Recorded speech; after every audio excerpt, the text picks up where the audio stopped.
veteran and the experience and the accolades. And then you look at the young charge, and that young charge comes from 26-year-old Elle Purrier St. Pierre of Vermont. She stands there proudly representing the farming community. She grew up and is still very much a part of the farming community. Grew up on a dairy farm in Vermont. And she said that hard work ethic is what I carry through to my on-track performance. Absolutely, it's given her an incredible work ethic, and it pays off in her training and how she approaches life and racing. Keep an eye on Nikki Hiltz. Hiltz has looked so good through the rounds. They've run clear and smart. They've given themselves a great shot. Let's go, women's 1500-meter final. And there is very little wind. Whoa, there's some pushing and shoving. And Elle Purrier St. Pierre has a look around as she got pushed off track. Oh man, that is so distracting. You know, now there's a lot of big green. You know, I was worried this might happen. You have so many incredible women. They all are good finishers. So nobody wants to take it out that hard. Nobody wants to be the one with the target on their back. And when that happens, you see bunching. People don't get out as quick, and you start to see some tripping. Well, this is quite interesting, because Ellie's comments after the semi-final was, it wasn't my plan to lead from the front, but I wanted to make sure I got out and got away from the mess behind. She just got tangled up in that mess. Yeah, you know, again, we saw this yesterday. That does such an adrenaline shot through your body, and then you have to come down from it and focus. She still has 1,200 meters to run. There's still a lot of running to do. She needs to relax, refocus on what she's doing right now. Cory McGee runs second. Hip number 5 there, Cory, who has been training with Joe Bosshard. That's Emma Coburn's husband. She said that Joe has got her to the highest fitness level of her career. She is the best she has ever been. Let's see if that translates to an Olympic berth. You know, Joe Bosshard really pushed her on her mileage and her strength, and that's hoping to pay off today. We see right behind her Dani Jones, who she trains with, the University of Colorado 4-time NCAA champion, and right behind her is Nikki Hiltz. Hiltz ran, you may remember, at the 2019 World Championships in Doha, Qatar. That was great experience for Nikki. We see right behind Nikki, we see Sinclaire Johnson and Shannon Osika, who have both had really great years this year. Both poised to make a run for it here. And then we see Simpson. Simpson is the veteran. She doesn't panic early on. She knows if she can keep her composure, stay in the hunt, she has a chance over that last 100 meters. So Jenny moves past Sinclaire Johnson and up one more position. Field still led by Elle Purrier St. Pierre.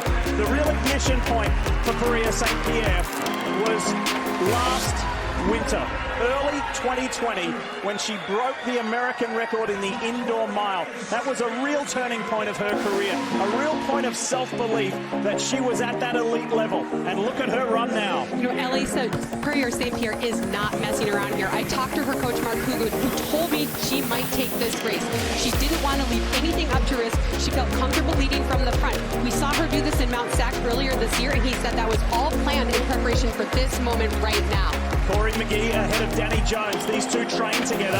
Shannon Osika there in the blue and green. Shannon's come up into the top 4, and they've broken away from Jenny Simpson and Nikki Hiltz. You know, it's so hard to run from the front like this, like Purrier St. Pierre is doing. But one thing I'll say about her, she is able to squeeze down the pace slowly and surely without any tell on her face or her body. She always looks so composed. So she might be squeezing it down, and you don't even realize it. As we see, a gap is opening up between them and third place. Here we go. It is one-on-one. Elle Purrier St. Pierre up against Cory McGee, the 29-year-old from Mississippi. They have broken away from Shannon Osika. This is the race of Cory McGee's life. She has wanted this so bad. She has not made a U.S. team since 2013, and she is determined to make this happen today. They've met the Olympic standard. The two ladies up front. Show has Shannon Osika, by the way, who runs third. But it is Purrier St. Pierre up against McGee in the Olympic trials in the women's 1500. Top 3 get a berth to Tokyo. Osika has lost that third spot. Elle Purrier St. Pierre has now broken away. She's in a league of her own in this race, and she's going to become an Olympian. Elle Purrier St. Pierre is off to Tokyo, winning the women's 1500 in 3:58.03. It's tight for that third spot. Osika's going to miss out. I think it may have been Helen MacLean. Helen McGee got into this race on protest. She finished outside of the capabilities to advance to the final, and she protested her way in. Now she just placed top 3 at the Olympic trials.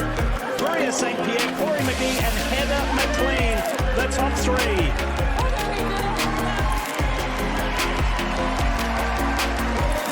What a run by all 3 of these women. A year away from competition just made Purrier St. Pierre more dedicated, more determined, and more confident.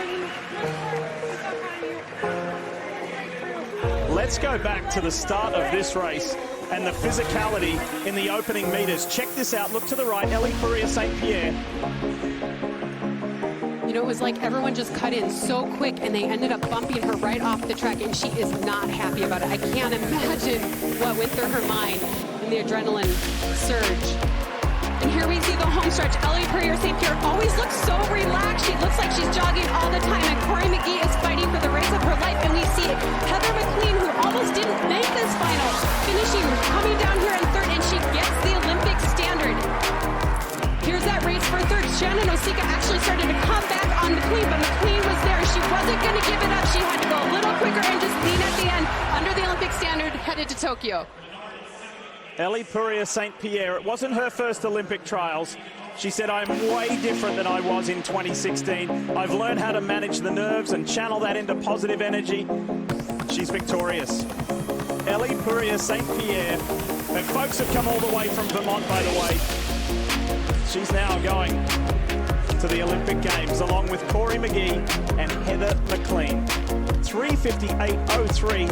That's a new Olympic trials record, by the way.